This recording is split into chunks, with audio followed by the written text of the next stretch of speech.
خدا یعنی آپ ہمارے بابوں کا خدا اور مان رہے ہیں. دیکھو یار کتنا بڑا دھوکہ دے رہے ہو یار, میرا دماغ خراب ہے. نہیں, آپ نے جملے تو ایسے استعمال کیے, تو پھر میں نے ان کو پھکی دی تھی کہ تمہارے اعلیٰ حضرت تو یہ سیم جملے استعمال کر کے آئے ہیں, وہابیوں کا خدا. جی, اعلیٰ حضرت نے فتاوی رضویہ میں لکھا, اور ان کی ایک کتاب ہے سبحان سبوح, جو انہوں نے وہابیوں کے خلاف لکھی اللہ تعالیٰ کی کوالٹیز کے اعتبار سے. وہ رشید احمد گنگوئی نے کہا تھا نا کہ اللہ تعالیٰ جھوٹ بولے گا تو نہیں, لیکن جھوٹ بولنے پر قادر ہے, نعوذ باللہ, یعنی اس کی قدرت میں داخل ہے. تو اس کے رد میں اعلیٰ حضرت نے یہ لکھا تھا کہ کوئی بھی نٹوریس کوالٹی اللہ تعالیٰ کی قدرت میں آپ داخل نہ کریں, یہ آپ غلط کر رہے ہیں. اور اس میں انہوں نے اللہ تعالیٰ کی جو صفات ہیں ان کا دفاع کیا تھا. فتاوی رضویہ, سبحان سبوح کتاب کا نام. اور اس میں انہوں نے بڑے سخت الفاظ استعمال کیے, اور پھر انہوں نے کہا کہ وہابی تم تو اس خدا کو مانتے ہو, یعنی مراد یہ کہ تمہارے بزرگوں نے جو خدا کی کوالٹیز لکھی ہیں, لیکن یہ انہوں نے نہیں, انہوں نے کہا سیدھا کہا کہ وہابیوں کا خدا جو ہے وہ اپنے پیغمبر سے کشتی لڑتا ہے, وہابیوں کا خدا جو ہے بدکاری کرتا ہے, وہابیوں کا خدا جو ہے وہ پہلوان ہے, اور بڑے بڑے گندے جملے انہوں نے خدا کے بارے میں لکھے. بریلویوں سے جا کے پوچھیں گے تمہارا ابا کیا لکھ کے گیا ہے, وہ کہتے ہیں نہیں, وہ اس سے مراد اللہ کو نہیں لے رہے تھے, تو پھر کیا اہل حدیثوں کا خدا, دیوبندیوں کا خدا کوئی اور ہے؟ کہتے ہیں نہیں وہ ہے, لیکن یہاں کہنے سے مراد یہ ہے کہ تم جن کوالٹیز کے ساتھ اس خدا کو مانے ہوئے ہو وہ تو یہ ہیں. آئے نا داڑھ تھلے ہون, میں نے تو گندا جملہ بھی نہیں بولا تھا, میں نے تو صرف کہا تھا کہ بابوں کا خدا اور ہے, کتابوں کا خدا اور اعلیٰ حضرت نے کیا کہا کہ وہابیوں کا خدا جو ہے وہ بدکاری کرتا ہے, وہابیوں کا خدا اپنے پیغمبر سے کشتی لڑتا ہے, وہابیوں کا خدا یہ کرتا ہے. اتنے گندے جملے وہ بولنے والے بھی نہیں ہیں. تو اس وقت نہیں اعلیٰ حضرت کو خیال آیا کہ وہابیوں کا خدا اور بریلویوں کا خدا ایک ہے. وہ کہتے نہیں, گویا کہ آئے صدقے میں نے چیلنج کیا ہے کہ اگر اصول اور مبانی آپ ایک جگہ لکھیں, میری کوئی ایک بات بھی قابل گرفت نہیں ہوگی, کیونکہ اس سے زیادہ ورسٹ فارم میں ان کے سارے بزرگ وہ ساری باتیں کر کے گئے ہیں, لیکن ان کی وجہ سے دنیا میں چینج نہیں آئی. میری وجہ سے دنیا میں چینج آئی ہے, اس لیے آپ دیکھیں ان کو کتنے پسو پڑے ہوئے ہیں. وہ تو بیچارے شروع سے ہی بابوں کے مخالف ہیں. میں بابا نہیں بہت سارے ہیں, تو پہلے بابیاں دا مخالف شیطان ہویا سی, او شیطان دے آپ بچیا تو بھی بابے دا ہی مخالف ہے. اور پھر نکے نکے ٹوٹے چلا کے آپ دیکھو مجھے کیا کہتے ہیں. میں نے کہا ابتدا عشق ہے, روتا ہے کیا, آگے آگے دیکھ تیرے ساتھ ہوتا ہے کیا. میں کہا جڑا بڑے بابے دا منکر جے او شیطان جڑے اج کل تے ساڈے بابیاں دا منکر ہے او کون ہے. اس واسطے یہ جو چورن بیچ رہے ہیں اس کا نہیں بکے گا.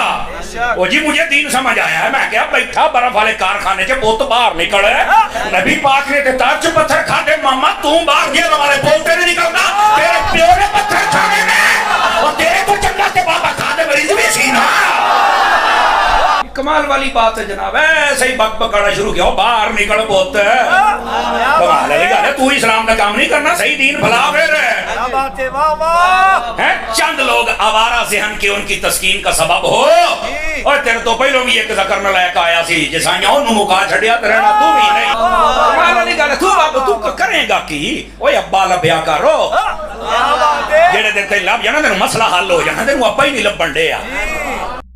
اور پھر مجھے پوچھ رہے ہیں کہ جی وہ آپ, ایک اور مولوی کی ویڈیو آئی, اس نے کہا کہ جی یہ دیکھیں جی امام بخاری امام مسلم بھی تو بابے تھے. مجھے بتائیں کیا میں امام بخاری امام مسلم کو بابا کہہ رہا ہوتا ہوں؟ جب میں چشتی رسول اللہ کہہ رہا ہوتا ہوں تو اس سے مراد میں یہ کہہ رہا ہوتا ہوں کہ امام بخاری نے چشتی رسول اللہ پڑھایا. کہاں کی بات کو آپ کہاں جوڑ رہے ہیں؟ یا اشری تھانوی رسول اللہ کی بات آتی ہے تو میں یہ کہتا ہوں کہ امام مسلم نے یہ کلمہ پڑھوایا یا انڈورس کیا. نہیں, امام بخاری امام مسلم تو ہمارے وہ امام ہیں جن کی کتابیں ہم نے عزت سے اپنے ٹیبل پہ رکھی ہیں. وہ خود دنیا میں ہمارے سامنے ہوتے تو ہم ان کی کتنی عزت کرتے ہیں. ان بابوں کے پیچھے تو اپنے بابوں کو نہ چھپائیں. جس طرح ناسبی جو ہیں وہ حضرت عثمان اور عمر بن عبدالعزیز کے پیچھے بنو امیہ کو چھپا لیتے ہیں. بھائی حضرت عثمان اور عمر بن عبدالعزیز رضی اللہ تعالی عنہما وعلیہم السلام, ان کی تو کیا شان ہے. اسی طریقے سے امام بخاری امام مسلم ان کی تو کیا شان ہے.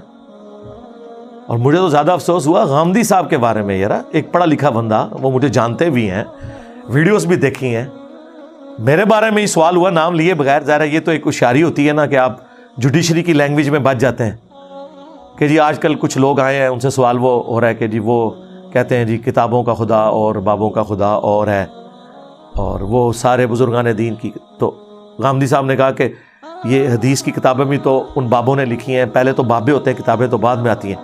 سرکار میں نے کب ان بابوں کا ذکر کیا ہے, یہ تو امام ہے.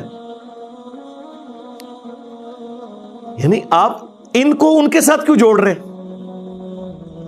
ہم تو ان بابوں کی بات کرتے ہیں جن کے ایمان کے بارے میں بھی خود غامدی صاحب کہتے ہیں, اپنی باتوں سے ان کی جھلکتا ہے کہ وہ تو ان کے ایمان کے بارے میں بھی مشکوک ہے, صوفیاء کے بارے میں. تو آپ یہ ہمیں کیوں یہ بات کر رہے ہیں؟ ان کی بات ہی نہیں ہم کر رہے. اور پھر اس طریقے سے لوگ کہتے ہیں جی وہ دیکھیں جی انجینئر صاحب بزرگوں کو نہیں مانتے. سرکار ہم آپ کے بزرگوں کو نہیں مانتے. نہیں وہ تو پرانے, ہم کہتے ہیں وہ پرانے ہے ہی نہیں ہیں, وہ درمیانے ہیں. آپ جتنے بھی بزرگ لائیں گے وہ درمیانے ہیں, اور بعض تو بالکل نئے ہیں. 14ویں صدی کے علماء دیوبند اور بریلوی علماء یہ پرانے کہاں سے ہو گئے؟ یا امام غزالی 800 سال پہلے ہوئے, وہ پرانے کیسے ہو گئے؟ یا شیخ عبد القادر جیلانی 800 سال پہلے, یہ پرانے کیسے ہو گئے؟ یہ درمیانے ہیں. پرانے تو وہ ہوں گے جو صحابہ تابعین ہوں گے, پہلے 300 سال کے, جن کے بارے میں نبی الاسلام نے کہا کہ سب سے بہتر زمانہ میرا, پھر میرے صحابہ کا, پھر تابعین, پھر تبع تابعین. اس کے بعد جھوٹے لوگ پیدا ہوں گے, امانت میں خیانت کریں گے اور موٹاپے کو پسند کریں گے. یعنی کہ آپ کے بزرگان دین. ہمارے تو وہ ہیں جن کی تعریف حضور نے کی ہے, اور حدیث کی ساری کتابیں پہلے 300 سال میں لکھی گئی ہیں. صلی اللہ علیہ وآلہ وسلم. صلو علی محمد وآل محمد. اللہم صلی علی محمد وعلی آل محمد واصحاب محمد وازواج محمد اجمعین الی یوم الدین.